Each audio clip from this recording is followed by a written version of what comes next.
3, 2, 1. Boom, and welcome to Today, brought to you by Boss Shot Shells. I'm Jeff Stanfield with the world famous Andy Shaver. Number 17th of June is here, and it is my day. My guy that died today, one of the 49ers' greatest running backs ever. He was a triple threat. He was not only a threat Ricky Waters. in the passing and receiving game, he was also a return specialist. It wasn't Ricky Waters. This one, if you get this one, I don't know what I'm going to do. Okay. He graduated. Hold on. I'll tell you where he graduated from. Okay. He graduated from Compton Junior College. I've stumped you. Did he go to Badger College too? Did he go to regular college after Compton? It doesn't say so. Okay. O.J. Simpson played for 49ers for a little bit. He has been inducted into the Pro Football and College Football Hall of Fame. Played for the 49ers. He was the 9th pick. 49ers selected him 9th overall in the NFL draft. What year? This is where it gets tricky for you. Kind of screwed you. 1952.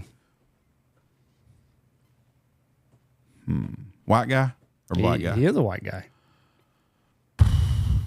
He would have been done retired before I was even alive. Because he graduated in 52, you said? Yeah. Inducted into the Pro Football Hall of Fame in 1970. Oh, I would have. I'm trying to think of the old time. I don't even have a clue. Tell me. Hugh Mhaney. Yeah, I would have never got that shit. Never even heard of him. Never? No, I was trying to think of when Nolan Cromwell, who played for he was a defensive back. I think he was for a member Rams. I was shocked. He was a member of San Francisco's famed $1 million backfield and was one of the franchise's most popular player. He was number 39, and that number has been retired by the San Francisco 49ers. He first rose to stardom as an all-around player for Compton Junior College in 1948. Okay, I lied to you. He did transfer to the University of Washington. We wouldn't have got it anyways. Wouldn't have mattered. Where he was a two-time All-Pacific Coast Conference at fullback and for the Washington Huskies football team, and set several school records. And he was selected by the Niners, 9th overall. His versatility made him an immediate star in the league. He earned 5 first-team All-Pro honors in his first 6 seasons. With the 49ers, he was selected to 5 Pro Bowls. He earned a 6th Pro Bowl when he played for the Vikings. He finished his career after a short stint with the Giants and the Lions. Like I said earlier, he was a threat as a runner and a receiver, and also a return specialist. McElhaney had amassed the 3rd most all-purpose yards of any NFL player in history at the time of his retirement. So Hugh McElhaney was to pro football in the 50s and early 60s what Elvis Presley was to rock and roll. So that is a guy I knew nothing about until this series. So anyway, my fella that was born today has a career in music that spans over 6 decades. Okay. I don't think I've ever heard any of his music. But I'm supposed to guess. I've heard of one. I've heard one of his. I think I've heard one of his songs in maybe a movie. But and I don't know if he went to Vegas or not. But kind of think that genre. Okay, so from 50s to present day. Mm-hmm. Well, 60s. Name a song. Copacabana. Barry Manilow. Barry Manilow. You don't know if you've ever heard one of his songs? I've heard Copacabana, I think. Yeah, he had 3 or 4. He had 3 or 4 songs. She was a song. Mandy was another one of the songs. Oh, that was a good song. Mandy. Could it be Magic? Looks Like We Made It. I think I've heard that one. Looks like we made it. He was big in the early 70s. I write the songs, Can't Smile Without You. I wrote the songs that make the world. Weekend in New England, and Copacabana at the Copa. Manalo has recorded and released 51 top 40 singles on the adult contemporary charts, including 13 that hit number 1.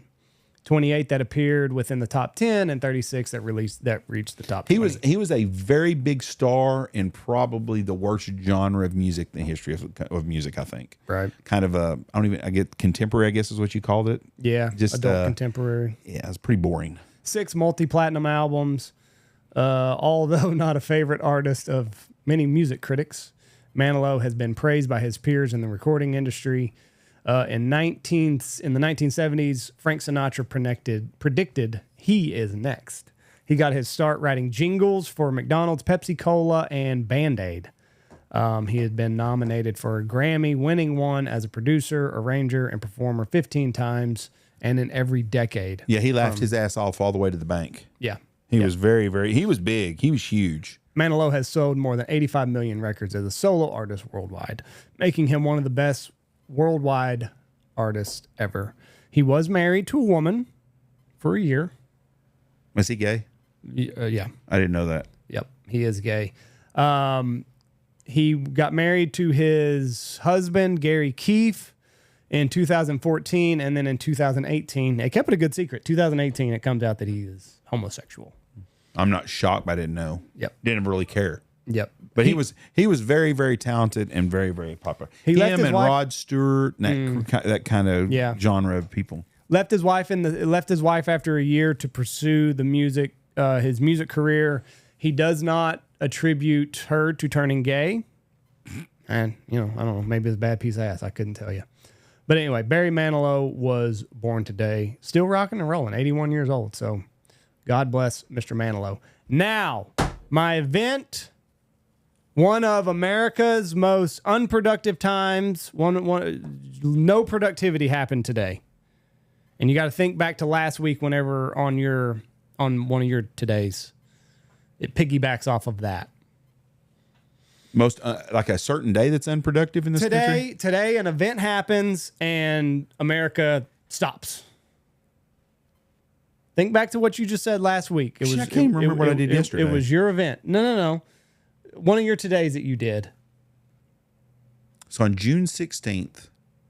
June 17th. It had to be D-Day. No. D-Day was June 6th. I know. You said it piggybacked off of it. It piggybacked off of something you talked about. Nicole Brown Simpson. Oh, the chase. Today is the chase. Today is the chase. Do you know how many people tuned in to watch O.J. Simpson in a low-speed chase? I don't know how many, but I can tell you this. The group of hard peckers that I hung out with went the same bar. Was that on a Thursday night? It just says, I could look it up, but... Whatever night it was, we went to this bar that night. Mm-hmm. We didn't leave my house until his ass was in the cop car. Mm-hmm. We watched the whole damn thing.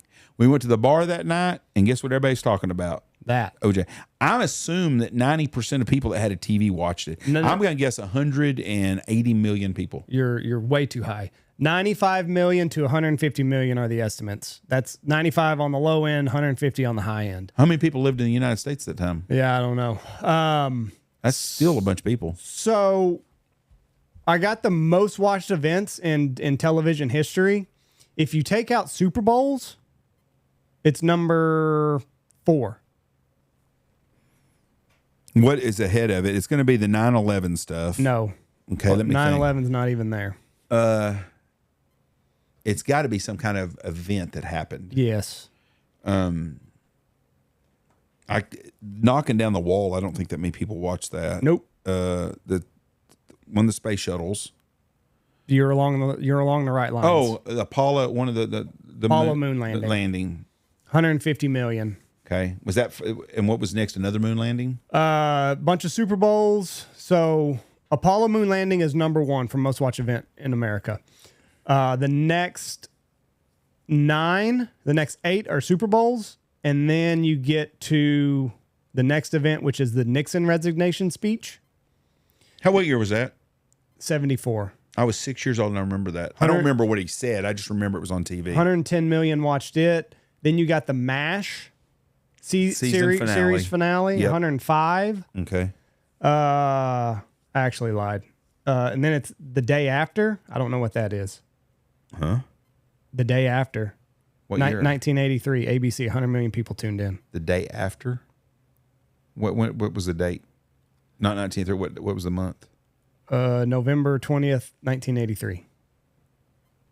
I have no clue. And then you got Roots. The day after and Roots were tied at 100 million, and then you got the OJ Police Pursuit at 95 million. The Roots was a big thing. People watch that all the time. Yeah, but the rest: Super Bowl, Super Bowl, Super Bowl, Super Bowl, Nixon, Super Bowl, MASH, Super Bowl. Anyway, so the economic impact of today: Domino's Pizza sets a record in pizza sales. Nobody wants to go nowhere. Nobody went anywhere. Everybody is sitting at home. They don't want to cook. They don't want to get away from the television. Order Domino's. Domino's sets a record that day. Ford Bronco sales increased 23% in the coming months. And then as it looks like he's going to be guilty, it falls into the toilet. What's the guy's name he rode with him? I know his name. Do you? Yeah, it's Al. AC Cowling. AC, yeah. You know who I am, damn it. Some interesting facts from the day. One of the most notable TV events. It dominated sports coverage. On June 17th, 1994, legendary golfer Arnold Palmer played his last round at the U.S. Open. The World Cup opened in Chicago. The Rangers celebrated winning the Stanley Cup. The Knicks played Game 5 of the NBA Finals against the Rockies, and Ken Griffey Jr. tied Babe Ruth for the most home runs hit before June 30th. None of that shit was covered. All of it went to the OJ chase. I'm going to tell you about OJ. I remember that day. I remember going. I remember that. Mm-hmm. I remember the day he was found innocent. I was at the Herrick, between the Herrick and Winchester on the road, and I pulled over and listened to the deal. I'd come up here. And that was in October. Those days I remember. Those were OJ days. Yeah. I can't tell you anything else about the OJ trial really, but I remember the day that happened and the next day, or that day that he got off. Yeah. That's crazy. And he was a very well-liked person. Very, very well-liked. And it also changed the way we watch TV, CNN, all those news channels. They saw a 600% spike in ratings, according to that day. The success in covering the chase and later trial helped persuade Rupert Murdoch into launching Fox News. So had it not been for this day, we might not have had Fox News. So that is the day it happened. It started at 7 p.m. Pacific Standard Time. So that would have been 9 o'clock here. Yes. You motherfuckers didn't do shit that day. Just waited to see. It started at 7 o'clock, the chase? Yeah. It was on. Everybody was calling. It was everybody watched it. 35 miles an hour is what it topped out at. I didn't know that, but everybody was watching it. Yep. So, anyway. But that was also right at the time that you could watch CNN or something. If there was a car chase in California or something, they'd have it on. Yeah. So. I remember being scared as a kid because I didn't know how far LA was. You thought it was coming to your backyard? Yeah. It's on TV. Where's this guy at? He's in LA. Is that close? Is that by O'Brien? 1994, I was 6. So Jameson's age? You don't know. But anyway, big deal. So I still remember that as a 6-year-old. And I remember listening to the verdict in class. Yeah, Al Cowlings. So anyway, that was the day. Big day. Interesting. Big day. So that's all I got. June 17th. Have a great day. Love you. Bye.